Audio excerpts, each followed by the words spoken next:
Hey guys, and welcome once again to this channel. If you have been here and if you haven't, it is so very sweet of you to pass by. I hope that you subscribe and also turn on your notifications so that you never have to miss a video. Welcome to the first video of the fall 2018 series.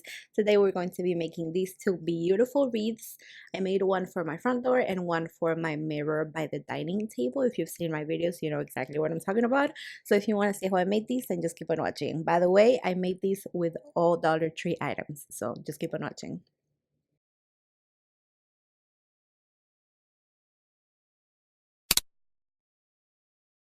So the first thing I'm going to be doing is spray painting these little pumpkins. These are obviously clearly from the Halloween decor. I don't celebrate Halloween, so I'm not doing any Halloween decorations.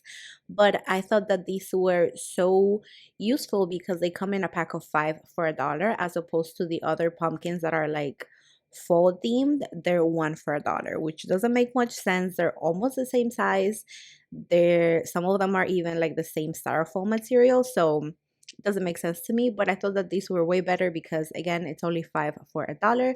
So I bought 3 packs and I spray painted all of them. I started with white, but then halfway I ran out of spray paints because as you can see I was spray painting other things for some other DIYs.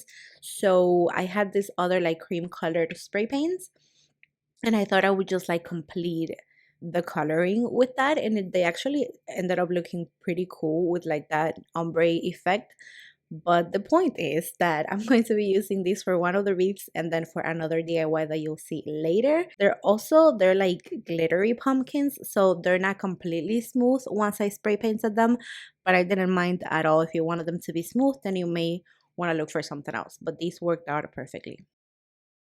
Once my pumpkins are fully dry, we're going to start DIYing. For the first wreath, I'm going to be using this burlap ribbon, which does have a little bit of wiring around the edges, so it's pretty easy to use. I just started by hooking on the ribbon on the wreath, and then I just kind of went around the entire thing. As you can see, each time I come around, I overlap the ribbon so that the whole thing is completely covered. And I did start using some leftover ribbon, which is why you'll see that I run out of it pretty soon. But if you are making this, you're going to need 2 packs of the ribbon. I used like 1.5 because again I had one that was just left over. But yeah, you'll need 2 of these, and I just wrapped the entire thing with this, and then at the end I just had glued the edges and it was super secure. Once I was done with the ribbon, I thought that it was a little too neat and too perfect, and I wanted more of a rustic homemade look. So I'm going in with some ribbon and just wrapping that around the entire thing. I have no type of cohesiveness with it. I just kind of went around the whole thing. Some spacing is little, some spacing on other sides is bigger. So really there's no type of sense to this. Once I get going with the string a little bit, I do go back to the beginning of it and I had glue it in place just so that when I continue wrapping it, everything is safe and tight. And then obviously at the end, I had glued the end of it once again so that everything is in place and nice and secure. So now I start actually decorating the wreath with some flowers and some branches and all of that, which I already took off the stem. I already cut everything. That is very time consuming and I didn't want to add that to the video because honestly there's no point to it. But all I'm doing is adding 1 branch on the left, 1 branch on the right, 1 on the left, 1 on the right, and I just keep going with that. And also I take them higher and higher on the wreath, which by the way I'm going to be placing this like sideways so that all the decorations are kind of like on the left side but a little lower, if you know what I mean. But you could put this on top, you could put it in the bottom, but depending on the placement that you prefer, then you may want to adjust the branches, make them fuller on one side, smaller on one side, or just however you want. Also, some of the branches you want to attach them with a long stem and others with a short stem, depending on whether they're going to be more centered or higher or lower. And I don't know if that makes any sense honestly, but as you're seeing right here, some of them are shorter, some of them are longer, just depending on where I'm gluing it. Also, you want to be careful so that the glue doesn't show in places where you don't want it to show. So when I start, I do apply heavier dots of glue, but then towards the end I apply less and less. Now I'm just placing the flowers here, but at this point my camera died. I'm so sorry, but once I did that, I was done with this wreath.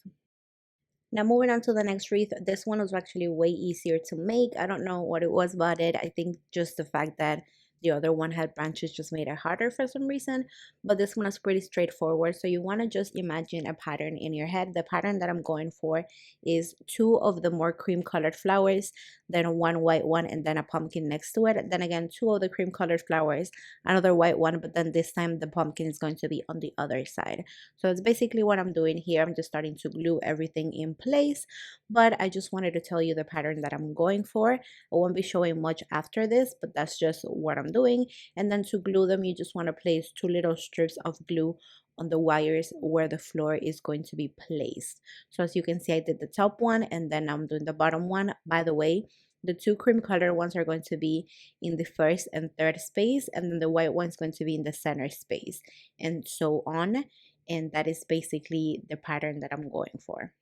You could just go ahead and place flowers on every single line and every single wire and it would be super full. But I found when I was placing the flowers, just like to see for placement, I found that that wasn't really necessary. I did have some bald spots at the end, but I just filled those in with the cream color flowers. You could go crazy with this, use multiple colors, but I'm going for more of a neutral look.